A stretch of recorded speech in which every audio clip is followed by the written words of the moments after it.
investors could at least reassure themselves that, well, both parties say they're going to reduce emissions.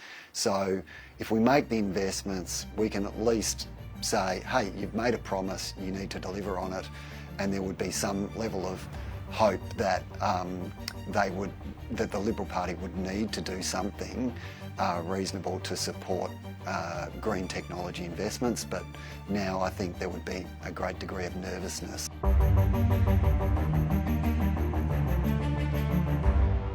Tristan, Edis, welcome to the business.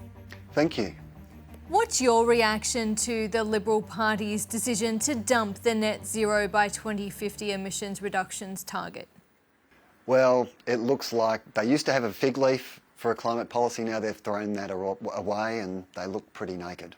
Susan Ley has said the party will remain committed to the Paris Agreement. How can it without a net zero target, given that that's essentially baked into the agreement itself?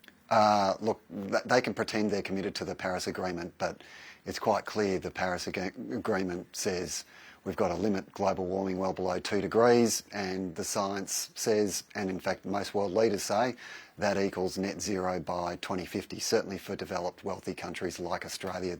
Can the Liberal Party make energy prices cheaper and bring down emissions year by year, as Susan Ley says, by dismantling Labor's regulatory framework? I think it is possible that we might actually see power prices go down and emissions decline, but it won't be anything to do with the policies of the coalition as they stand right now. Essentially, we have prices very elevated because gas prices are incredibly high right now, and international coal prices are very high, and we have unreliable coal-fired power stations. Now, over the longer term, they will get replaced by renewable energy and battery storage, no matter what party is in power. Big business groups and many business leaders I've spoken to say business wants certainty, and the general consensus is that they're backing a net zero 50 target. What do you think the view of business would be hearing this from the Liberal Party? I think to a degree dismay. It just makes it that much harder. I mean, every single major player in the electricity sector, every investor knows that nuclear power was horribly expensive and incredibly unrealistic to roll out, would face incredible resistance. So there was dismay already, but now it's just like, well, we've got no level of any kind of constancy here at all. So it's very unrealistic what the coalition are putting forward. Well, Dan Tehan has been talking about the benefits of carbon capture and storage and continue to do so today. Is that a viable technology to reduce emissions? You can probably tell by my smile that I thought that was just a complete joke. Carbon capture and storage is incredibly expensive, and you'd be looking at a doubling to tripling in electricity prices if you wanted to resort to that technology. It's not a cheap option. Do you think it will deter overseas investment when they're looking at investment in green technology? Under the prior election, the Liberal Party had a fig leaf of a policy, not a real policy to commit to reducing emissions. So we already had a problem there. But I think investors could at least reassure themselves that, well, both parties say they're going to reduce emissions.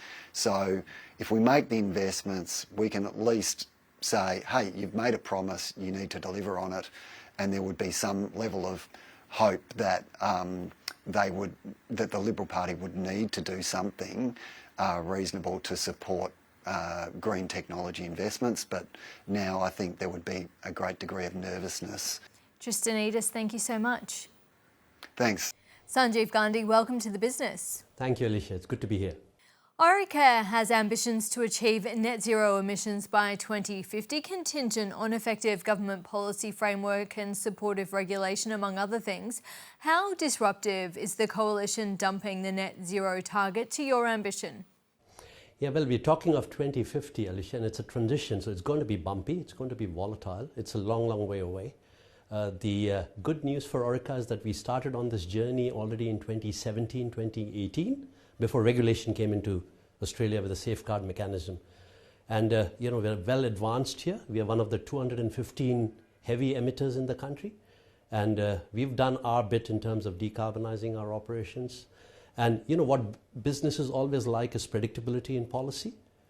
Because our investments, last us a lifetime. We talk about 20, 30, 40, 50-year paybacks. So we do not really like the fact that policy would change and the goalposts keep moving. The change is disruptive, and we do not want to end up decimating manufacturing in Australia. So the future Made in Australia strategy is extremely critical for sovereign manufacturing.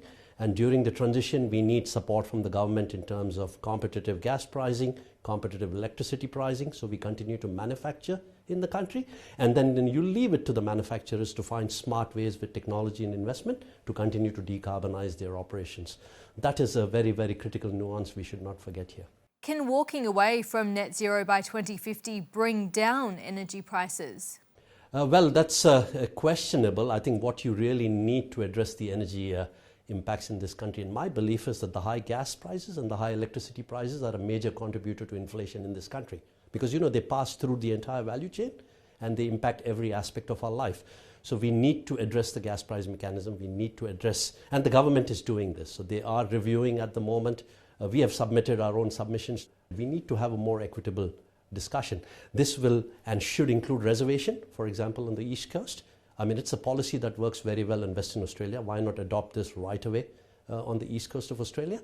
And then obviously bringing in more supply. Your Australian division was the best performer in the year, delivering more than 65% of earnings. Energy prices can't be that onerous with a result like that, can they? It's a good point. Look, it just tells you how efficient Orica is in operating our assets and how good our people are in terms of generating value, not just for our customers, but also for our shareholders. Gas prices in Australia have quadrupled in the last 15 years. So on an average, market prices for gas 10, 15 years back were under $4, under 4 Australian dollars a gigajoule. Today, market spot prices are about 18 Australian dollars a gigajoule. So these are ridiculously high, and these are not affordable. Sanjeev Gandhi, thank you so much. Pleasure.